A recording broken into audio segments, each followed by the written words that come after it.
Pierdas en YSUCA la franja de la academia. Todos los lunes te presentamos Ventana Jurídica, un programa del Departamento de Ciencias Jurídicas de la UCA. Hora de transmisión, 7 de la noche. Recuerda, Ventana Jurídica, todos los lunes por YSUCA. La estación con voz, 91.7 FM, Radio YSUCA.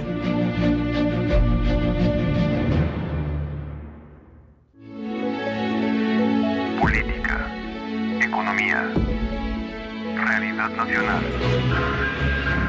Presentamos La Entrevista, un espacio de análisis y discusión producido por YSUCA.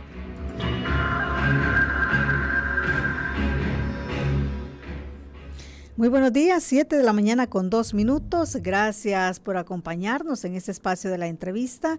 Hoy vamos a hablar sobre las deudas en el tema ambiental. Al cierre de 2022 está con nosotros Luis González de la Unidad Ecológica Salvadoreña. Siempre bienvenido a nuestro programa, Luis. Gracias, Kenia. Buenos días. Un saludo a todos los radioescuchas. Siempre es un gusto estar acá y poder compartir los temas ambientales. Bueno, muchísimas gracias. Bueno, hablemos, Luis, sobre cuáles han sido esas problemáticas medioambientales que durante el año desde la UNES consideran que ha continuado afectando a la población y que, sin embargo, pues no se le ha dado la debida atención como debería de ser. Bueno, creo que es importante primeramente como dejar enmarcado de que en El Salvador tenemos una grave crisis ambiental en general, en varios de sus indicadores. Agua, biodiversidad, todo el tema de seguridad y soberanía alimentaria, extractivismo, energías renovables, residuos, o sea, en todos los indicadores ambientales estamos mal. Entonces, partamos el análisis desde ahí, digamos que ambientalmente El Salvador está mal. Ahora, ¿qué es lo que se ha hecho o no se ha hecho en los diferentes rubros a nivel ambiental para que estemos mejor o peor? Y ahí quiero como partida del análisis. Porque, por ejemplo, en el tema de agua, que fue con el que inicié, digamos que es la columna vertebral de la gestión ambiental en El Salvador, se han habido bastantes retrocesos en consideración a que en diciembre del año pasado se aprobó una ley general de recursos hídricos, que señalábamos que es una ley incompleta o que tiene muchos aspectos negativos y que por tanto no iba a venir a resolver la crisis hídrica a nivel nacional, y se ha comprobado. Es decir, a un año, efectivamente este miércoles cumplimos un año de aprobada esta ley de recursos hídricos y casi 6 meses de entrada en vigencia. Las crisis en torno al tema de agua en las comunidades y a nivel nacional se mantienen. El derecho humano al agua sigue sin garantizarse, tanto en acceso como en calidad de este bien natural para la población. Entonces, obviamente ahí hay un balance negativo, más que todo considerando de que hay aspectos en la ley que se pudieron haber empezado a realizar y no se han resuelto. Por ejemplo, la conformación de la Junta Directiva del Ente Rector del Agua, que ya se conformó, pero tristemente o lamentablemente no se conformó completamente. Es decir, está conformada hoy por hoy con todas las entidades gubernamentales, pero los organismos zonales de cuenca no se han conformado, que era como la instancia administrativa más cercana al territorio, donde iba a haber un representante en esta junta directiva por cada uno de estos, no se ha conformado.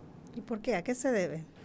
Excelente pregunta. Yo creería que es una falta de voluntad política, es decir, no los tenemos, nos urge empezar a tomar decisiones, pues armémoslo así. Pero es decir, tenía que estar alguien del Ministerio de Medio Ambiente, Obras Públicas, Agricultura y Ganadería, Salud, de la Universidad de El Salvador, los 3 organismos zonales de cuenca, de la sociedad civil. Entonces han logrado hacer con todos los demás la mayoría, pero no la han conformado completamente. La ley, si bien es cierto, plantea de que se puede tomar decisiones con la mayoría, se presupone que es cuando está completamente conformada y que por algún motivo de causa mayor o de manera justificada alguien no puede llegar. Incluso además hay que decirlo de que hay propietarios y suplentes. Entonces el hecho de que no se hayan conformado los organismos zonales de cuenca o no se haya convocado una asamblea del movimiento social para que se presentara una terna al presidente de la República para que nombrara al encargado, lo vemos mal. ¿Por qué? Porque parte de esto, aunque no puedan incidir en toma de decisiones, es para tener la información de qué está pasando. No se ha hecho. Entonces, también hay otros aspectos vinculados a esto que miramos como negativo. Por ejemplo, esta junta directiva ha comenzado a dar autorizaciones para el uso del agua cuando hay presupuestos que no están cumpliendo. Más allá de que, en mi lectura, que se empiecen a otorgar permisos para uso del agua sin una junta directiva completa podría ser incluso causal de nulidad. Pero además, la misma ley plantea que hay elementos previos a otorgar los permisos que tienen que estar resueltos. Por ejemplo, la actualización de la política y plan de gestión integrada de recursos hídricos. Que eso incluso es un compromiso de las contribuciones nacionalmente determinadas frente al cambio climático, que también fueron públicas el año pasado en diciembre, que ya me voy a referir al tema de cambio climático, y no se ha hecho. Tendría que estar listo el balance hídrico nacional. Sabemos de que hay un balance hídrico del 2001 o 2002, pero un balance actualizado que nos indique cuánto es que llueve, cuánto se infiltra, qué usos tiene, cómo se utiliza, etcétera. No está determinado el caudal ecológico base, es decir, cuánto es el agua mínima que tiene que estar en el ecosistema, en el río, en el lago, para que pueda mantener su vitalidad y que no desaparezca. Esos tres elementos en diferentes partes de la ley se plantean como mínimos para empezar a dar permiso. No se han cumplido. Sin embargo, se han empezado a dar autorizaciones. Eso sin duda es preocupante de cara a esta gestión. Y un poco lo que decimos, o lo que hemos analizado en el balance de cómo UNES hemos hecho del 2022, es que primero nos hacen falta políticas públicas para una adecuada gestión ambiental. Es decir, nos hace falta una ley de seguridad y soberanía alimentaria, una ley de cambio climático, una ley de prohibición de agrotóxicos, una ley de basura cero, etcétera, etcétera. Pero lo otro, y tal vez lo más grave, es que las políticas públicas existentes y vigentes en El Salvador, llámese ordenanza, llámese ley, llámese decreto ejecutivo, no se están cumpliendo. Entonces, hay una falta de capacidad técnica, de seguimiento de las autoridades para que se cumplan las leyes. Y ahí podemos enumerar la ley de medio ambiente, la ley de riego y aveniamiento, la ley forestal, la ley de áreas naturales protegidas, la ley de protección a la vida silvestre, incluso leyes específicas, muy específicas, como por ejemplo un decreto que prohíbe el consumo, comercialización y distribución de huevos de tortuga. Sabemos de que no se cumple, o se cumple poco. Entonces, en ese sentido, parte de este balance, digamos, negativo de la gestión ambiental es que lo que está en los cuerpos normativos no se le da seguimiento para su cumplimiento. Entonces, a nivel comunitario, la gente nos denuncia. Mira, Luis, es que tenemos el monocultivo de caña de azúcar que provoca quemas, que afecta a otros cultivos, que afecta a comunidades, que afecta a biodiversidad, pero no se hace nada. A pesar de que el Código Penal plantea que las quemas agrícolas están prohibidas y que hay sanción de cárcel por esto, la policía quien proteja a los cañeros. Y si uno toma un video, toma fotos, llegan y lo detienen y hacen que uno borre los videos y las fotos de la quema del cañal. Entonces, ¿por qué? ¿Por qué se defiende una industria tan negativa? Y eso que solo he mencionado un elemento, el tema de las quemas. Está el uso de glifosato o de otros agrotóxicos que causan daños en la salud y en el ecosistema, el uso intensivo del agua, el cambio de uso del suelo donde había un bosque, un cafetal, a caña de azúcar, que también tiene graves impactos ambientales e hídricos.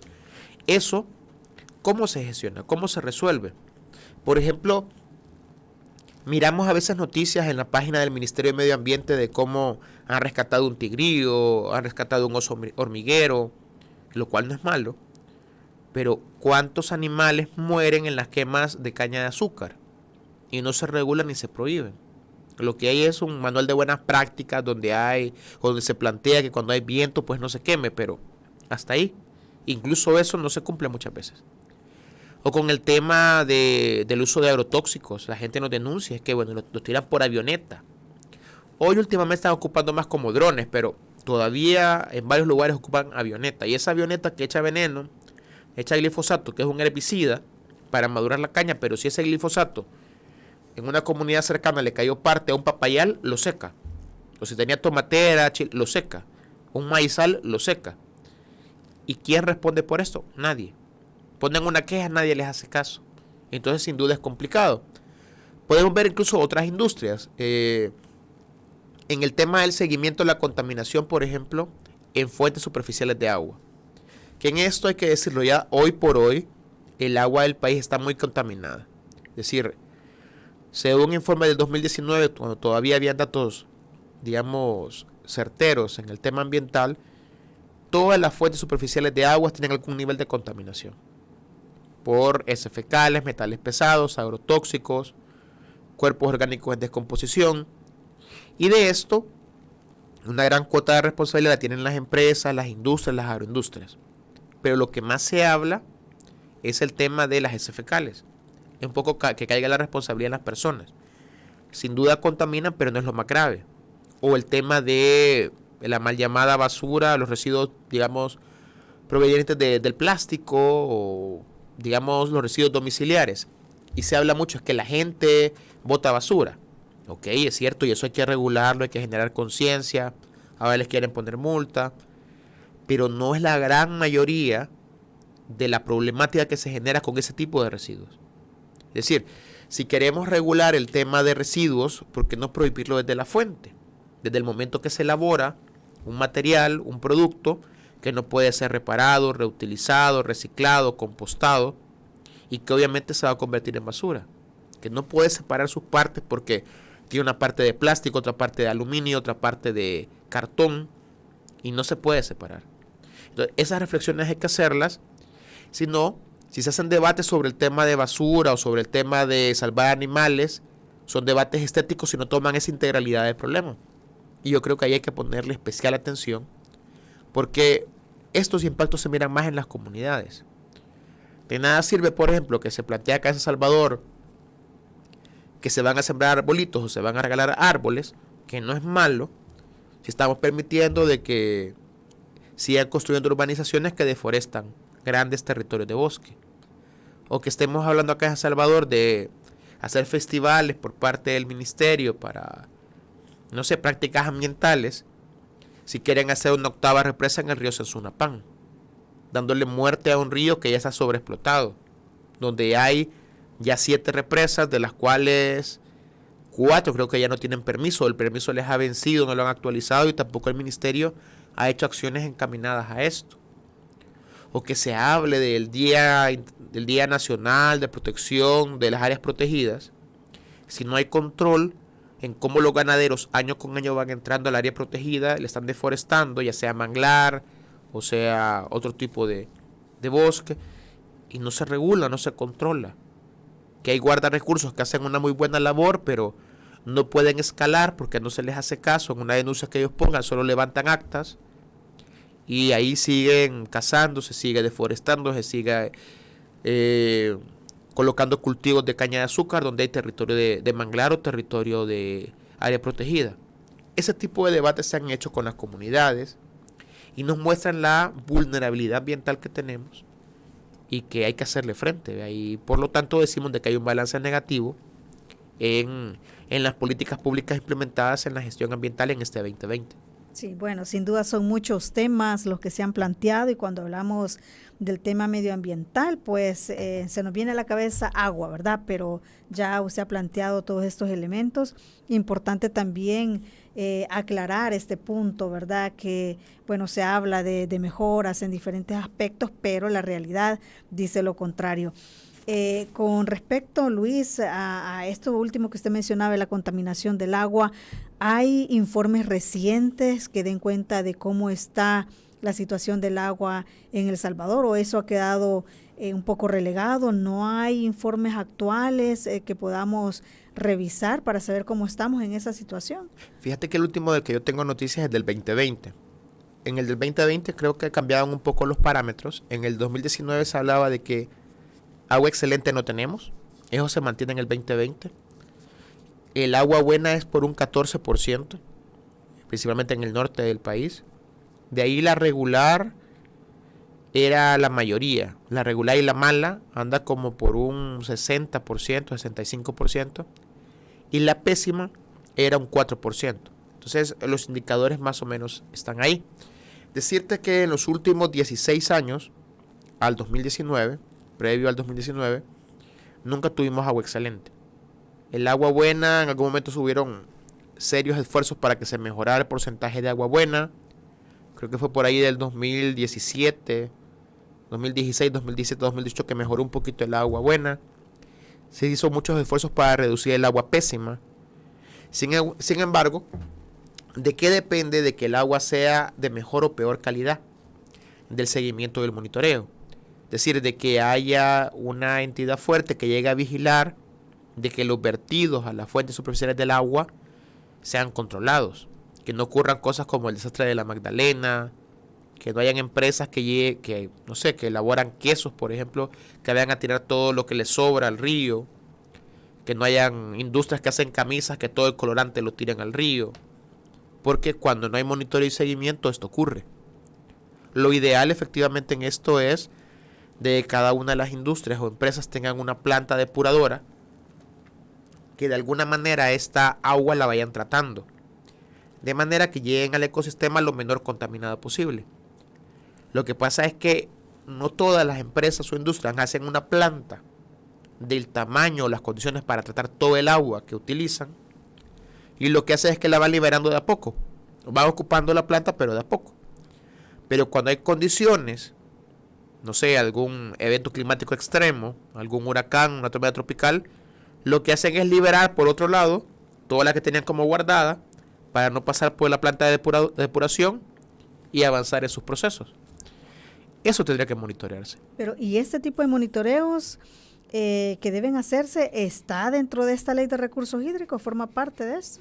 En teoría sí. Y se plantea el tema de inspectorías y ahora se habla de que hay como comisionados de inspección. Vea. Es gracioso porque miramos que hay algunos que se ponen ahí su plaquita como que son policías de la Autoridad Salvadoreña del Agua. Esperamos que funcione. Como te digo, en todo este 2022 todavía hay demasiados pocos avances para que, considerando que ya lleva un año de vigencia esta ley y que todas las problemáticas que te he planteado se mantienen en los territorios. Se mantiene la contaminación de ríos por glifosato, la contaminación de ríos por gramoxón, por otro tipo de contaminantes, y eso compete efectivamente a la Autoridad Salvadoreña del Agua. O por ejemplo, desde el 2017 se prohibió la minería en El Salvador, pero tenemos la amenaza de la minería transfronteriza. Y allí la punta de lanza de varios proyectos mineros es el proyecto minero Cerro Blanco en Asunción Mita, Guatemala, que recientemente los compañeros y compañeras de Asunción Mita hicieron una consulta pública en septiembre, en la cual nos beneficia como salvadoreños y salvadoreños. Esa resistencia que tienen ellos nos garantiza que todavía el agua esté potable en El Salvador, entre comillas. Ahora bien, la Ley General de Recursos Hídricos plantea y mandata, primero, de que el Estado, el gobierno, tiene que negociar sobre las aguas transfronterizas. Y de eso hay propuestas viejas de tratados elaboradas por el movimiento ambiental. Y además plantea la creación de una comisión para que discuta esas negociaciones con los homólogos de Guatemala y Honduras. Ahí la ley plantea quién va a conformar la comisión: Relaciones Exteriores, Ministerio de Medio Ambiente, Salud, Defensa Nacional, entre otros. Esa comisión la crearon este mes. Entonces uno dice, bueno, es un tema que nos surge, es un tema que está tan caliente que se hicieron una consulta pública en septiembre, tenemos una ley vigente que trata sobre esto desde diciembre del año pasado. ¿Por qué no organizar esa comisión para que comience a negociar con Guatemala sobre este tema? Y no solo con Guatemala, y no solo por ese proyecto, porque hay varios proyectos en la zona transfronteriza con Guatemala y varios proyectos en la zona transfronteriza con Honduras. Entonces, creemos esta comisión porque nos surge, pero no, se creó muy recientemente. O la conformación de la Junta Directiva para empezar a tomar estas decisiones. De nuevo, se creó incompleta y muy recientemente. Solo estaba el presidente de la ASA, que ahí andaba de un lado para otro en el territorio diciendo que la ley era buena, más que todo haciéndole propaganda a la ley, en vez de operativizarla para que diera los resultados. No, estaba diciéndole, por ejemplo, a las juntas comunitarias de agua que no iban a pagar por el uso del agua. Bonito fuera. Incluso es una propuesta que hemos planteado, que las juntas comunitarias de agua no deben pagar por el uso del agua. Pero él lo plantea como una respuesta a los reclamos del movimiento ambiental, pero en la ley no dice eso. En la ley plantea que sí van a pagar. No sé si lo van a colocar en el reglamento, pero el reglamento todavía no es público. Entonces, si lo hacen público y ahí aparece que las juntas comunitarias del agua no van a pagar por el uso del agua, pues perfecto.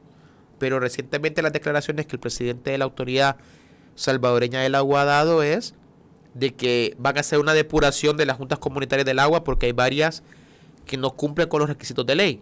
Imagino que con el tema de la finalidad lucrativa. Pero yo creo que antes de estar amenazando que van a depurar las juntas de agua, deberían hacer un análisis de cómo se les puede apoyar a esas 2.500 juntas de agua que han garantizado el derecho al agua de la población sin recursos, con poco apoyo financiero, técnico, principalmente de cooperación internacional y de ONGs. ¿Cómo se les apoya antes de querer eliminarlas cuando han hecho lo que el Estado no ha podido hacer? Entonces creo que son esas cosas que hay que poner en perspectiva en el marco de este 2020 y cómo se colocan como retos, como desafíos para el próximo año. Sí, bueno, importante hablar sobre estas amenazas, porque bueno, ya lo planteaba Luis, tenemos un agua que no es excelente, ¿verdad? Pero también hay amenazas como esta, por ejemplo, que ha planteado de la mina Cerro Blanco. Y este tema preocupa mucho a los ambientalistas, pero a veces, Luis, los habitantes de El Salvador no logramos entender al 100% cómo es que una mina que funciona en Guatemala podría llegar a afectar el agua potable de El Salvador. Y sé que esto es bien técnico, pero tratemos de explicarle a la gente cómo sería la afectación ya directa para el ciudadano salvadoreño. Vaya, primeramente hay que decir de que en el tema ambiental todo está vinculado. Y un poco esta vinculación se mira claramente con el caso del agua. Es decir, la cuenca del río Lempa es el 45% del territorio nacional, es el 60% del agua superficial que tiene el país. De ahí se abastecen 4 millones de salvadoreños y salvadoreñas. Y es el 60% del agua que se utiliza para el área metropolitana de San Salvador. Es decir, entre los 14 y 22 municipios más cercanos a la capital. Viene del río Lempa. Entonces dependemos del río Lempa. Que ya está contaminado, que ya tiene heces fecales, ya tiene metales pesados, ya tiene agrotóxicos, ya tiene contaminantes que hacen que el agua del río Lempa no se pueda consumir directamente. Hay que potabilizarla, ya sea hirviéndola, clorándola, filtrándola. Incluso esa agua, según estos informes que te menciono, no debería ser consumida solo hirviéndola y clorándola. Debería tener un método como más específico porque ella también tiene agrotóxicos y algunos metales pesados. Así está el agua. Ahora, ¿qué pasa con el tema de minería que está prohibido en El Salvador pero es permitido en Guatemala y en Honduras?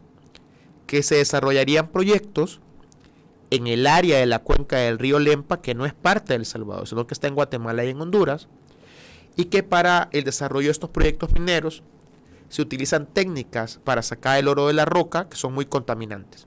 Entre estas la lixiviación, que es un proceso físico-químico por medio del cual se separa el oro de la roca aplicando químicos como el mercurio o el cianuro, que son altamente tóxicos. Estos digamos, químicos lo que hacen es separar el oro de la roca. En la roca o los sobrantes de la piedra donde se extrae el oro se van al fondo de un depósito con agua, depósitos gigantescos, y el oro flota y se extrae, pues se pone a secar y ya tenés oro. Pero en ese proceso se contaminó el agua, se contaminó la roca, se contaminó el aire con lo que se evapora, y el fruto de esta contaminación se conoce como drenaje ácido de minas. Este drenaje ácido queda en el agua, un poco se puede ver esto en El Salvador, en la mina San Sebastián en la Unión, un río amarillo contaminado por mercurio, por cianuro y por otros metales. Y entonces, eso, en el caso de Asunción Mita, de esta mina Cerro Blanco, esa contaminación cae o caerá en un río que se llama Ostúa, que desemboca en el lago de Huija, que es compartido con Guatemala, y el lago de Huija, por medio de un río que se conoce como río Desagüe, desemboca en el río Lempa. Entonces esa contaminación por metales pesados, por químicos como el cianuro o el mercurio, llegaría a toda la cuenca del río Lempa en El Salvador. Ahora bien, se puede decir, pero mira Luis, las concentraciones van a ser bajas, habría que determinar qué concentraciones van a ser. Pero el punto es de que en el caso del cianuro o varios metales pesados que se liberan con el proceso minero o con el drenaje ácido de minas, tal vez el impacto en la salud no es inmediato. No es que nos va a matar, bueno, a menos que la concentración sea demasiado alta, pues nos intoxica. Pero si es baja, es como una bomba de tiempo porque se va acumulando. O sea, estos metales pesados son bioacumulantes y se puede acumular en cultivos, en las tilapias del lago de Suchitlán, en el ganado que tome agua del río, en los cultivos de maíz que sean regados con esta agua, o los ayotes, los chiles, tomates, pepinos. Y ahí sigue ese metal pesado, estos contaminantes acumulándose, y después la gallina que come el maicillo que se produce con esa agua, después los huevos que el ser humano se come o la gallina, y así, hasta llegando al ser humano y afectando el tejido blando, el cerebro, el páncreas, el hígado, los riñones, y generando enfermedades como la insuficiencia renal crónica, que se ha determinado que tiene que ver con la contaminación de agrotóxicos en el agua. Entonces, aquí el punto es cómo esto no lo miramos como una amenaza ahora, pero sí es una bomba de tiempo que va a afectar al agua y va a afectar los ecosistemas y la salud de la población en un mediano y largo plazo. Bueno, muchísimas gracias por hacernos esa aclaración y creo que lo ha planteado muy bien, nos ha quedado más claro de cómo es que esto va a afectar ya directamente a los salvadoreños. Vamos a hacer una pausa, Luis, pero cuando regresemos también vamos a hablar de cómo el cambio climático también está provocando desplazamientos forzados de algunas comunidades. Vamos a hablar de eso cuando regresemos.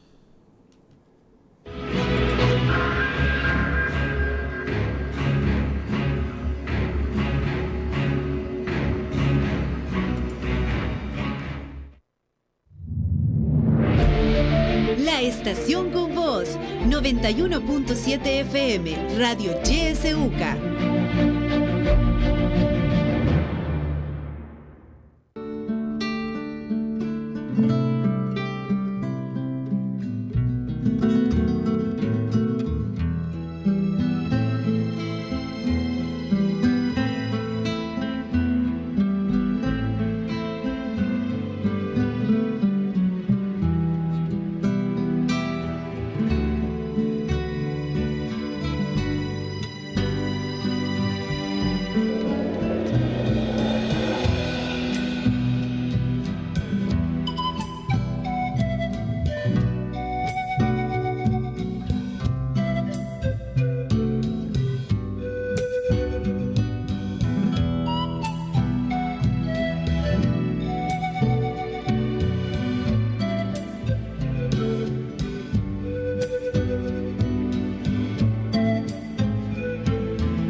La estación que te acompaña siempre. YSUCA, la voz con vos. YSUCA, siempre con vos. 91.7, la voz con vos.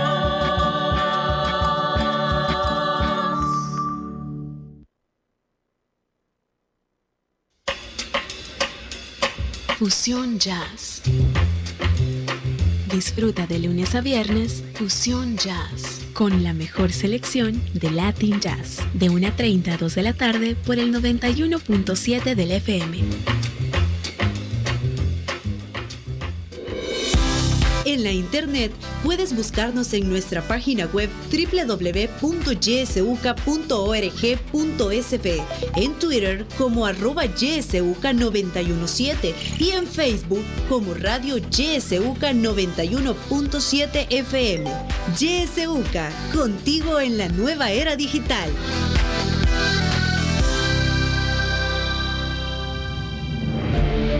Sintoniza Radio YSUCA en el 91.7 del FM. La voz con vos.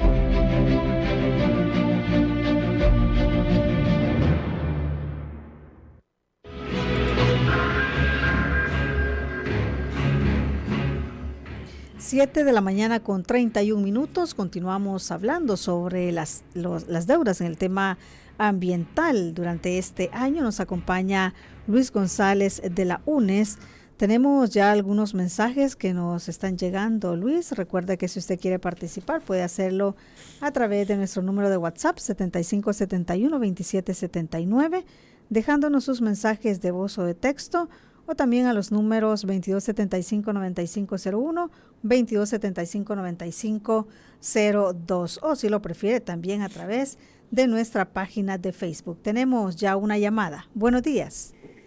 Muy buenos días. Sí. Bueno, felicito a los exponentes por este tema tan delicado que afecta pues nuestro medio ambiente y sobre todo el vital líquido pues para la supervivencia de la vida humana en el país. Realmente en este tema de la contaminación por las minas, el gobierno tiene que ser bien rígido y estricto en que se proteja sobre todo a la población, porque para eso es el mandato. No dejar y aplicar las leyes internacionales que nos estén afectando. Definitivamente el país está tan contaminado que no podemos permitir que se siga contaminando y sobre todo por entes externos o por países externos. Valga hacer algunos ejemplos, como tuvimos la contaminación de plomo, tuvimos la contaminación con lo que fumigaban los cañares, los algodonales. Tal vez en aquel tiempo no había mucha información, por eso que tuvimos tantas personas pues con deformidades, con problemas de insuficiencia renal, el caso de San Luis Talpa. Y definitivamente hago un llamado al gobierno definitivamente para que ejerza y que haga a la comunidad internacional que se protejan la vida de los salvadoreños y sobre todo nuestros ríos y nuestro medio ambiente, y no permitamos pues que intereses ajenos vengan y arruinen nuestro país. Muchas gracias. Muchísimas gracias por su participación.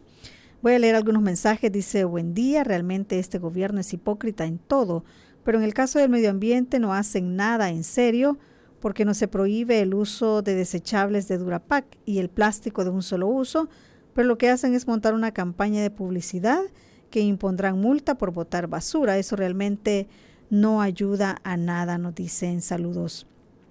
Otro mensaje: buenos días.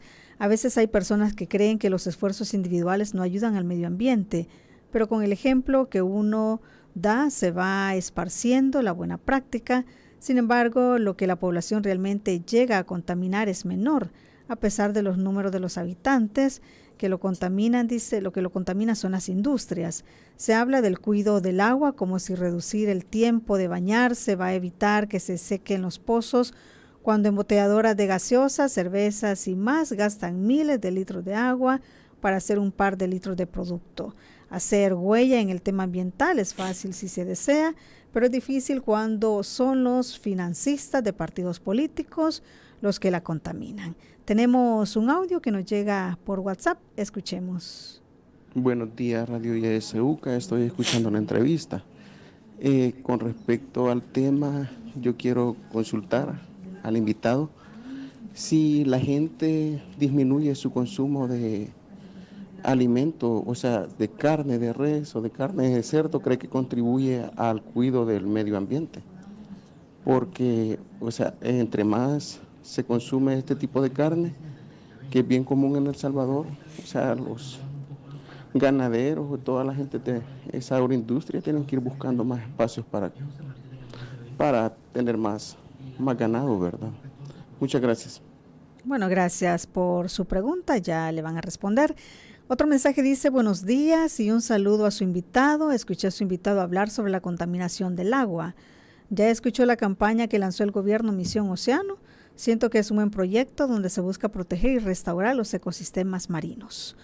Buenos días, este tema evoca la disminución de la calidad del agua que ocurrió durante los gobiernos de Arena. Posteriormente, ellos se enriquecieron vendiendo agua embotellada. Bueno, es parte de los mensajes que nos llegan. Si tenemos más, posteriormente vamos a la lectura. Adelante, Luis. Bueno, gracias primeramente por las consultas, los comentarios. Bueno, con el tema de minería hay que decirlo, de que incluso en esto que hemos señalado de la falta de adecuada implementación de políticas públicas a nivel nacional, con el tema de la ley de prohibición de minería, hay aspectos pendientes de implementar en la ley desde hace 5 años.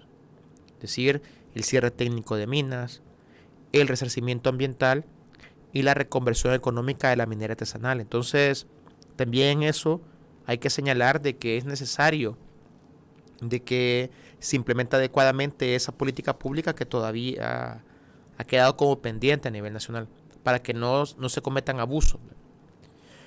Con lo que se mencionaba de esto, de la necesidad de incidir a nivel internacional, creo que el mejor tema, y es lo que vamos a abordar un poco en este segmento, el tema de cambio climático, es un problema global que no hemos causado en El Salvador, pero que sí nos impacta. Bueno, El Salvador y a toda Centroamérica. Y en eso está vinculado con lo que se menciona de la carne de res y de cerdo. Es interesante porque, por ejemplo, efectivamente el tema de la carne de res y la carne de cerdo, se habla que son de los causantes de gas de efecto invernadero por toda la digestión de estos animales y además toda la producción y uso de combustibles fósiles. Pero, por ejemplo, toda Centroamérica genera entre más o menos un 0.14% de las emisiones globales. Es decir, ahí se pueden hacer cosas para reducir los gases de efecto invernadero, pero no tiene grandes impactos a nivel global. Entonces, es importante que nuestro gobierno exija a los gobiernos de los países ricos o desarrollados que reduzcan sus emisiones en los gases de efecto invernadero para que el cambio climático que nos ha golpeado tanto con sequías, con huracanes, con inundaciones, pues no sea más grave. Tal vez no que se retroceda como vivíamos hace 30 años, pero que no sea más grave. Y en eso pues ha habido poca actividad. A tal punto que, por ejemplo, en la COP del año pasado, en la COP 26, se tenía que llevar una actualización de las contribuciones nacionalmente determinadas. La COP fue en noviembre y se tenían listas las contribuciones hasta diciembre, que muy poco se han avanzado. Pero con esto del consumo de carne y todo esto, sí, me voy a un comentario que hizo de las primeras personas que hablaron. Es decir, sí se pueden hacer cosas. Es importante que podamos hacer un ahorro y uso eficiente de la energía, del agua, que hagamos cosas individuales como no utilizar plásticos de un solo uso. Podemos reducir el consumo de carne. Pero también es importante que en las políticas públicas los grandes contaminadores, los que ocupan grandes cantidades de agua, sean los que se regulen o se les prohíban algunas de sus actividades. Porque, por ejemplo, acá en El Salvador, con el tema de la carne, hay muchas personas que son en El Salvador, principalmente en las zonas rurales, vegetarianas por obligación. Es decir, ya gente que no come carne, sino que come solo frijoles, arroz, si se come alguna sopa de pollo tal vez una vez al mes, pero no consumen carne. Entonces, ¿cómo se le va a prohibir a la gente que no come carne que deje de comer? En realidad esto sin duda aplica para la gente que vivimos en la ciudad, que reduzcamos el consumo de carne, o gente que vive en los países europeos, en Estados Unidos, en Japón, que son los grandes consumidores de carne. Y eso tenemos que revisar desde una visión de ecología política a quién le corresponde reducir. Si a nosotros y nosotras en los países empobrecidos o a esta gente en los países ricos. Con eso no quiero decir que no podamos hacer cosas acá. Claro que se pueden hacer, pero también hay que ver a quién le toca.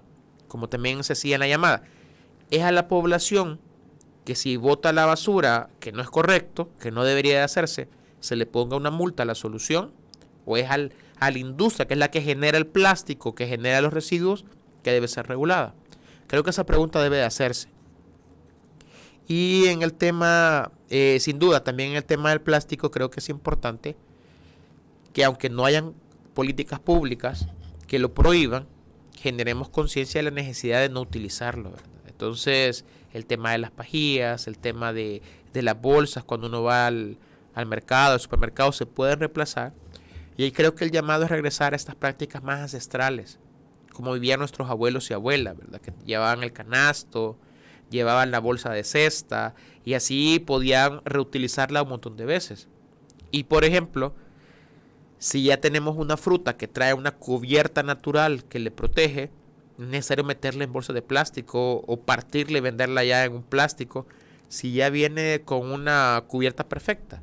Entonces creo que hay que generar esa conciencia de cómo hacemos un consumo responsable, de cómo buscamos que en el consumo pues poder reutilizar, reparar, reducir, compostar, y vamos a ver en ese sentido que lo que queda como residuos que puedan ser llamados basura es realmente poco.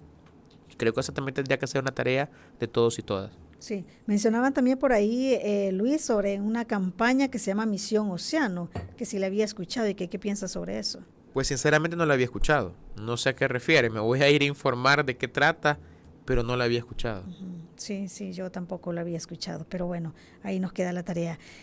Bueno, hablemos también, Luis, sobre ese tema que nos había quedado pendientes, cómo es que también están ocurriendo desplazamientos de comunidades debido también a todos estos problemas medioambientales y bueno, el cambio climático que usted ya lo mencionaba, que si bien no es un problema local, ¿verdad? Es un problema mundial, pero sí también nos afecta de manera grave. Claro, o sea, hay que recalcar que no sea un problema nacional no quiere decir de que no nos afecte. Claro que nos afecta mucho, solo que no lo hemos causado nosotros y nosotras. Hay un poco, rápidamente, decir, el cambio climático, como su nombre lo indica, es que el clima cambie. Y lo que era la normalidad climática, es decir, que cabal comenzaba a llover en mayo, dejaba de llover en octubre o principio de noviembre, ya no se está cumpliendo. Vemos que ahora no sabemos cuándo va a comenzar la lluvia. Por ejemplo, nuestros abuelitos sabían de que si el 3 de mayo sembraban, no había cosecha que se perdiera. Hoy no es así. Hoy pueden sembrar en mayo y empieza a llover en junio, o comienza a llover desde abril, y todavía estamos en diciembre y está lloviendo, como ha ocurrido, y eso ya es la normalidad, cambia la normalidad. Por ejemplo, antes teníamos esos temporales, que pasaba una semana o 2 semanas lloviendo parejo, suave. Hoy ya no tenemos temporales, lo que tenemos es que llueve una hora concentrado un montón, deja de llover, dentro otra vez de 2 horas vuelve a llover media hora bien fuerte y así, la concentración de la lluvia y la intensidad. Entonces el cambio climático nos genera eso, una mayor frecuencia, una mayor intensidad y una mayor duración de eventos climáticos extremos. Llámese esto sequía, inundaciones, huracanes, tormentas tropicales. Hay más intensidad, más frecuencia y más duración y eso afecta todos los medios de vida de la población, llámese agricultura, ganadería, pesca, comercio, se ve afectada por esos cambios de patrones. Y entonces, con el tema de cambio climático, lo que se debería de hacer, uno es la mitigación, reducir los gases de efecto invernadero que calientan el planeta, que causan que cambie el clima. Pero eso, recalco, lo podemos hacer en El Salvador, pero tiene un poco impacto. Porque quien tiene que hacerlo principalmente son los países desarrollados.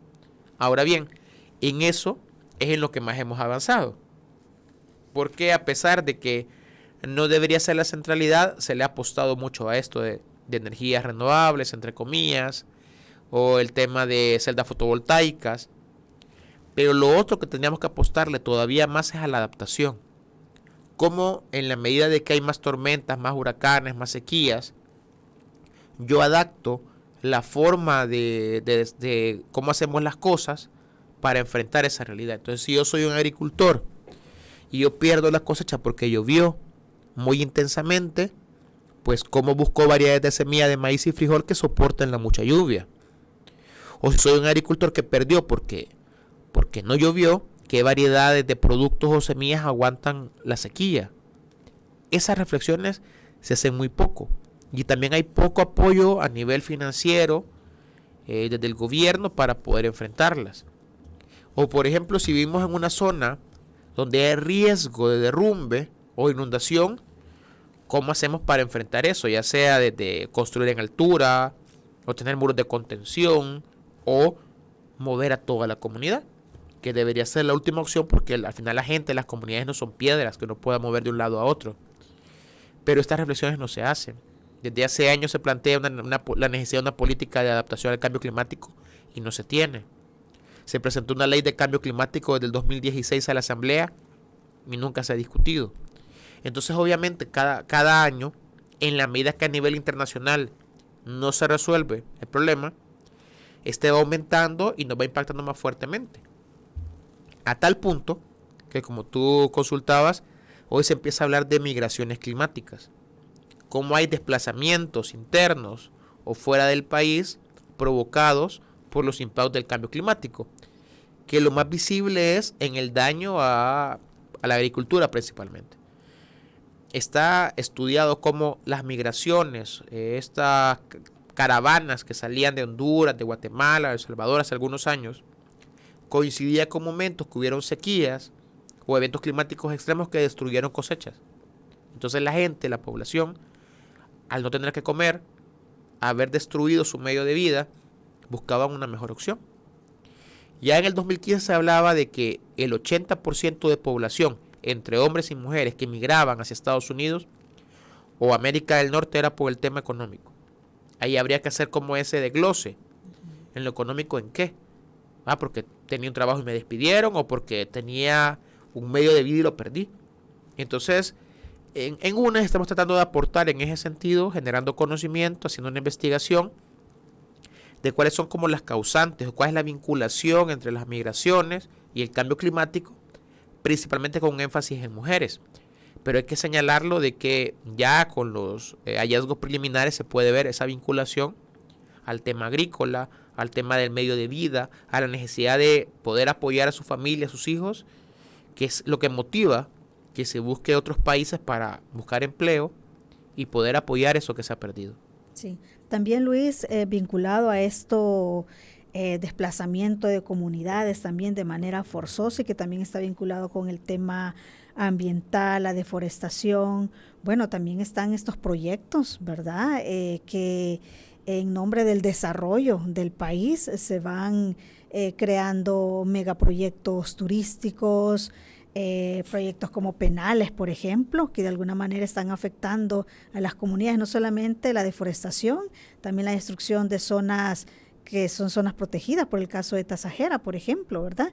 Y que también repercute en las comunidades que al final tienen que desplazarse. ¿Cómo ven ustedes desde la UNES esa problemática también que hemos visto bastante durante este año? Sí, creo que también estas las podemos clasificar en esta parte que mencionaba de la falta de adecuada implementación de las leyes o políticas ambientales que existen o vigentes. Porque vaya, se pueden clasificar en este orden: proyecto urbanístico Valle del Ángel, el nuevo penal en Tecoluca, el tren del Pacífico, el nuevo aeropuerto en Unión, efectivamente este proyecto turístico en Tasajera, y pueden haber muchos otros. En todos hay como digamos elementos que se repiten o que son constantes. Por ejemplo, uno, que se tuerce la ley para buscar justificarlos.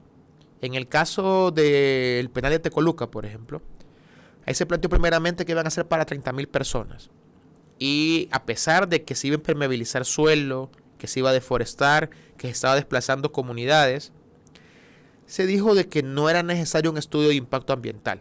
A pesar de que sabemos de que hay impactos significativos, el ministerio dice de que no es necesario un estudio. Pero lo dice X día, y a los días el presidente de la República dice que ya no va a ser para 30,000 personas, sino que va a ser para 60,000, para el doble, como un logro.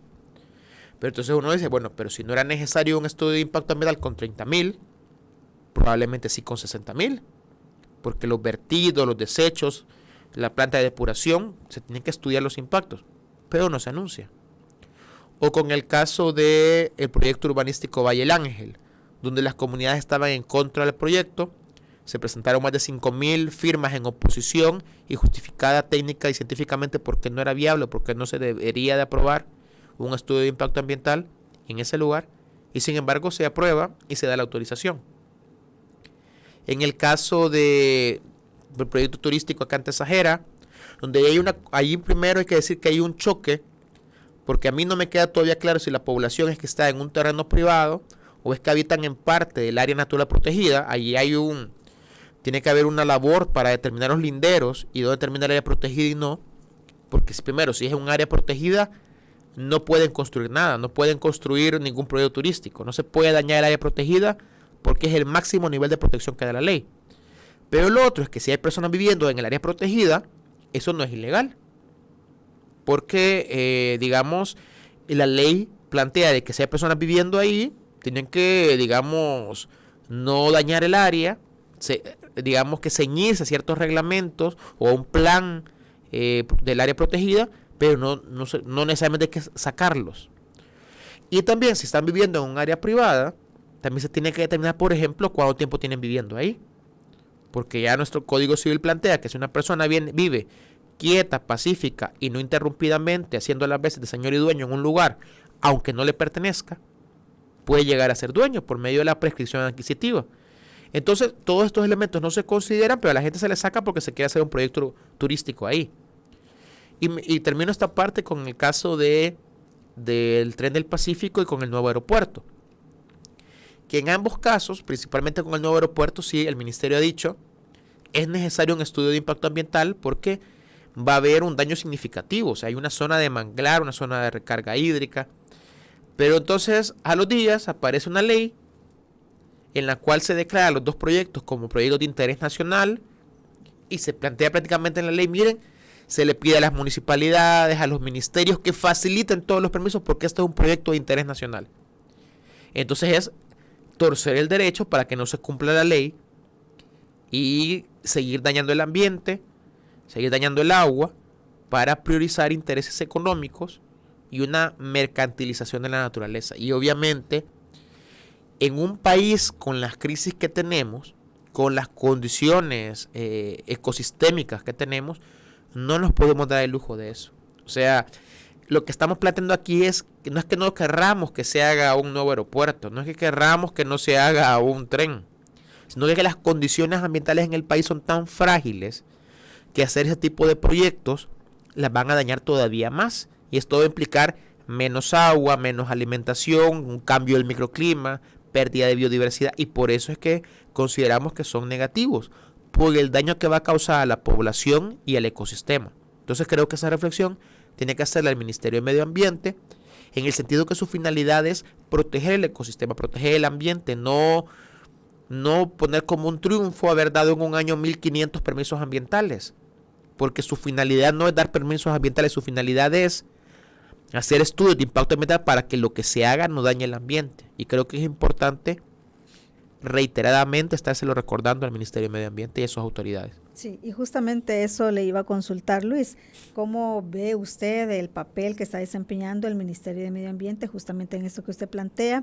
Y otras instituciones como por ejemplo el Ministerio de Agricultura y Ganadería, que de alguna manera está vinculada también en el tema que usted mencionaba antes, la ley de reavenamiento. ¿Cómo ve usted estas instituciones? Ya nos habló un poco sobre el Ministerio de Medio Ambiente. ¿Qué pasa con el resto?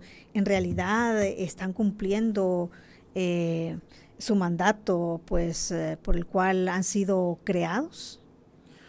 Pues yo creo de que hay muchas deudas pendientes de los dos ministerios. Habría que ver a qué obedece.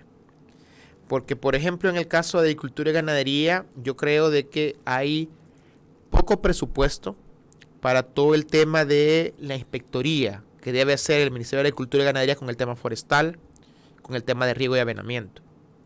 Entonces, es cierto, es decir, no pueden 5 inspectores estar en todo el país para ver quién deforesta, en necesidad de más apoyo. En el caso de medio ambiente, creo que debe haber más apertura a la participación social en la gestión ambiental, como ya se planteaba desde hace muchos años en la Cumbre de la Tierra de 1992 y en la Declaración de Río de Janeiro, que la mejor forma de hacer gestión ambiental es con la participación informada de la población. Es decir, jamás el Ministerio de Medio Ambiente va a tener la capacidad para estar en todo el país y ver todos los que dañan los ríos, los que se meten al manglar, los que se meten a las áreas protegidas, pero debería generar canales para que la población pueda denunciar y que ellos puedan activarse ágilmente a detener estas prácticas. Porque si la población denuncia, pero llegan a revisar 5 días después, pues no sirve de nada. O si la población denuncia, pero más se tarda en denunciar, que la persona a la que ha denunciado se entere y que la amenace, pues tampoco resuelve.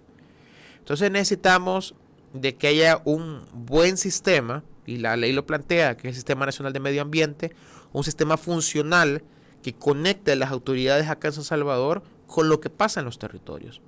Creo que parte del problema y de la mala gestión ambiental tiene que ver que hay una desconexión entre el trabajo del ministerio y la toma de decisiones acá en San Salvador a lo que pasa y vive en los territorios. Entonces, lo que la gente denuncia, lo que la gente le aqueja en el tema ambiental, no lo sabe el ministerio. Hay desconexión con las comunidades y con la gente. Y yo creo que en ese sentido no se está cumpliendo el mandato del Ministerio de Medio Ambiente por esa desconexión, y creo que un reto para el próximo año es hacer esa conexión, el ir a los territorios, ver lo que le aqueja a la gente y resolverlo. Y la solución es decir las que están en las leyes, es cumplir la ley. Es decir, si hay un ganadero, si hay un productor de hortalizas que represa un río, eso es ilegal. Entonces tienen que ir al territorio, ver qué está pasando y resolverlo. Eso lo plantea la ley, le da los herramientas, la gente lo quiere y en eso pues se puede, digamos, buscar soluciones aparte de las crisis que nos están aquejando en El Salvador. Claro, eso es importante, la comunicación directa con las comunidades. Luis, ya nos queda poco tiempo. ¿Qué medidas considera usted que de manera inmediata este gobierno pudiera tomar para hacer frente a todos estos problemas que ya hemos estado conversando durante esta entrevista y que no son fáciles de resolver, pero que podrían haber medidas que de manera inmediata sí podrían como pues contribuir también a esta situación? Bueno, creo que de manera inmediata, yo lo señalaba, la necesidad de que se apliquen adecuadamente las leyes vigentes en el país. Segundo, que se abra espacios de participación ciudadana en todos los niveles en la gestión ambiental. En ese sentido también, en el caso de la Ley General de Recursos Hídricos, que se plantee cumplir todos esos elementos pendientes, que también ahí se abra participación ciudadana a nivel local, a nivel territorial, puede ser por medio de la creación de los organismos zonales de cuenca y que ahí haya participación ciudadana y que puedan decir, no, miren, no podemos permitir el consumo de agua en estas cantidades para tal monocultivo cuando hay comunidades sin agua, ¿verdad? Y que puedan participar y que puedan tener opinión. Es importante también, en ese sentido, lo que mencionamos como problemáticas regionales o internacionales que nos impactan deben ser atendidas. El tema de minería, el tema de cambio climático. Y por último, creo de que debe haber una apertura a que la gestión ambiental debe ser determinada por los límites que nos da la ciencia. Es decir, no se puede extraer más agua de este río porque no hay, porque se queda sin agua las comunidades abajo, el manglar. Y en ese sentido, que lo que prime en la toma de decisiones sea el ecosistema, la sustentabilidad ambiental y no los intereses económicos, no los intereses de empresas o industria que se han hecho ricas del extractivismo a la madre tierra, de la destrucción ambiental o de la mercantilización de la naturaleza. Entonces, en la medida de que eso se vaya implementando en el próximo año, pues tal vez podemos mejorar un poco las condiciones ambientales que afectan a la población salvadoreña. Bueno, ha quedado claro ese punto. Ojalá pues si el gobierno tome en cuenta estas recomendaciones y puedan implementar estas medidas que ya nos ha mencionado Luis. Gracias, Luis, por haber estado con nosotros y haber hablado sobre este tema, un tema medioambiental que los gobiernos, no solamente este, sino también otros gobiernos, no le ponen la debida atención, ¿verdad? Y es un tema muy importante, como usted lo ha planteado, cómo directamente nos afecta a los ciudadanos. Gracias por haber estado con nosotros. Gracias por la invitación, siempre es un gusto estar acá. Gracias a usted también por haber estado pendiente de la entrevista. Les recuerdo que ha quedado en nuestra página de Facebook, desde ahí la puede volver a ver y escuchar y también a compartirla. También está en nuestro canal de YouTube, búsquenos como Radio YSUCA 91.7. Que tenga buen día. Esta fue la entrevista. Te invitamos a que no te pierdas nuestra próxima emisión.